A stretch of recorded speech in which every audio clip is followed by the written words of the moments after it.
Welcome to the Tech Egg. Don't get scrambled. Enjoy the video. In this video, I will show how to change Tesla car color on screen. Open your Tesla touchscreen, tap Controls, then Display to reach color options. Use the accent color selector to preview changes instantly and adjust brightness to match cabin mood. Remember, changes apply to interior accents and ambient lighting, not paint.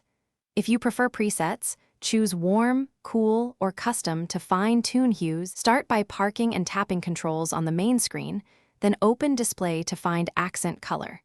Use the color wheel to slide through available hues and watch the cabin update in real time. Fine-tune brightness and saturation until the ambient feel matches your preference, then confirm the selection to apply. This method provides immediate feedback and keeps the process simple and safe while parked. Keep in mind the screen controls are limited to interior ambient accents and lighting, not exterior paint. Start with presets to get a quick mood change, then customize with the wheel if you want a unique shade. If the new color doesn't display, try rebooting the touchscreen or checking for software updates in Controls. These small steps usually resolve glitches and keep the customization smooth and consistent.